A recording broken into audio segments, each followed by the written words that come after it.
Do you ever feel like you're going into work day after day, plugging away, but not actually getting anywhere? Your to-do list is not only never ending, but it's constantly mounting up. You thought you'd be in this role for a couple of years and then be thinking about your next move, how to progress onto the next level, or even change things up and do something a bit different. But it's almost as though you can't complete this level to see what you'd need to do to move on. I know that feeling.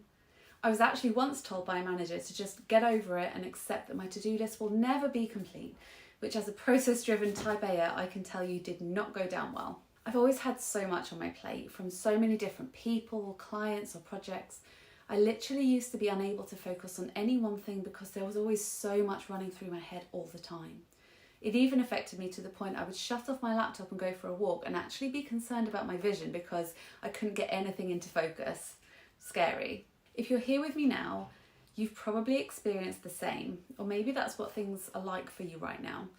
In which case, fear not, because you're in the right place, and I'm going to use this valuable time that you're sharing with me to give you 3 really helpful ways to clear your mind, get you through your to-do list, and get you on track to plan and achieve the progression you want to see in your career. Whether the next thing for you is a promotion, a new role in another direction, or making your mark where you are now so that you feel valued and seen at work, these strategies I've developed over the years in my own corporate career are sure to set you up for success and satisfaction. I'm Charlotte, a career performance coach working globally with ambitious professionals and the next generation of leaders to help them develop the skills, strategy and confidence they need to see the career progression and satisfaction they deserve. If you like what I'm sharing today, don't forget to hit subscribe so you get notified when the next video drops. If you're interested in working with me directly, then you can visit my website, details below, to find out more. So let's get into it. When you feel like you just can't see the wood for the trees, the first thing you need to do to get in control of your workload so you can see the path to promotion is to take a step back and gain some perspective. There are many reasons why we often feel pressured to agree to taking on more work than we know we physically have capacity for. From being in a new job and wanting to impress, to fearing being penalised if we don't, to simply feeling obliged to help out and guilty. Guilt plays a really big part in our emotional habits at work. Have you ever had the thought run through your mind, well, they're staying late, so it's not really fair for me to leave on time, even when you've worked hard that day with a commitment in mind to do just that? You cannot control how somebody else manages their workload. As much as you want everyone to be happy and feel bad leaving somebody else to work late, you are ultimately powerless to force somebody to manage their workload in the same way that you do. And you cannot force somebody to ask for help, especially early enough that you actually can help without it making you late too. All you can do is set the best example you can by showcasing how you manage your workload and offering support without compromising your own boundaries. When the lines of responsibility are blurry, you lose your power to decide for yourself what's the right thing to do. You let your emotions control you rather than addressing whether it's your work to take on or it should really belong to somebody else. Something I learned early on in my career is that by taking on something we don't have capacity for, we're making a compromise, whether that's the quality or timeliness of the work or a personal sacrifice, neither of which fit into our job description or set us up for success. It also sets a precedent that's difficult to undo later on.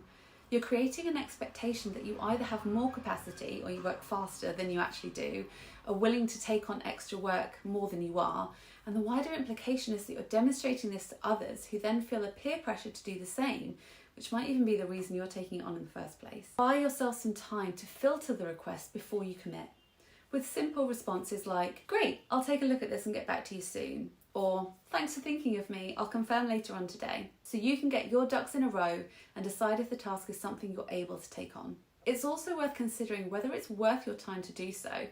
The heavier your workload, the less time and energy you have to focus on what's going to help you stand out and get promoted in the long run. So if this doesn't fit into that category, it might be one to push back on. Giving a holding response like this also sends the message that you're already managing a workload and have other priorities to balance into the mix.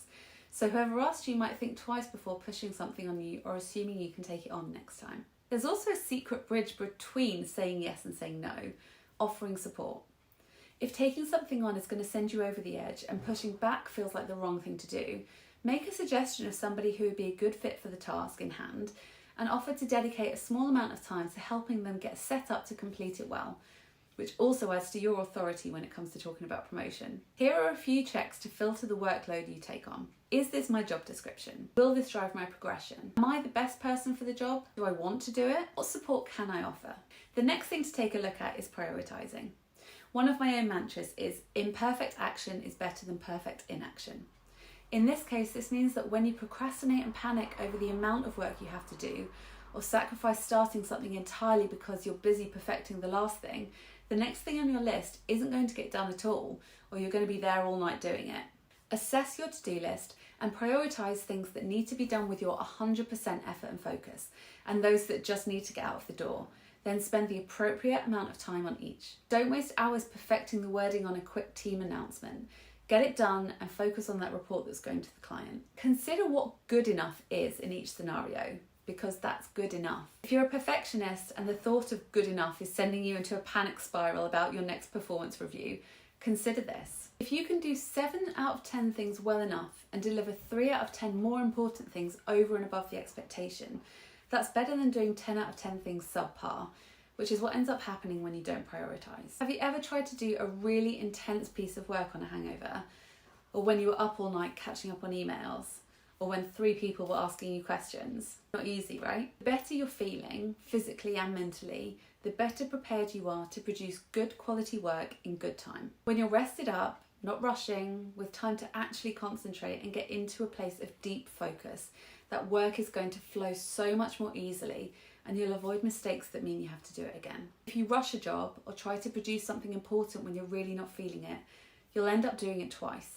So bear this in mind when the fears come up about pushing back on extra work and tight deadlines. The biggest mistake I often see women make is to push themselves with the belief that there'll be a pot of gold at the end of a long stretch of overworking. Speaking from experience, that's as realistic as the leprechaun's holding it. It never happens. The exercise becomes like chasing a carrot on a stick. If the success of your career is a genuine priority, you'll recognise that the work you need to do has to be of a much higher standard than what you can produce at 2 a.m. So give it up and start taking more pride in and care of yourself and your work. That's what's actually going to get you promoted. I hope you found this video helpful, and if you're picking up some real value here, just think what it would be like to work with me one-on-one, taking these principles and creating a plan to put them into action so you can start actually seeing the results you want in your career progression, success and satisfaction that just aren't happening for you now. No more downloading free resources or scrolling for inspiration on social media.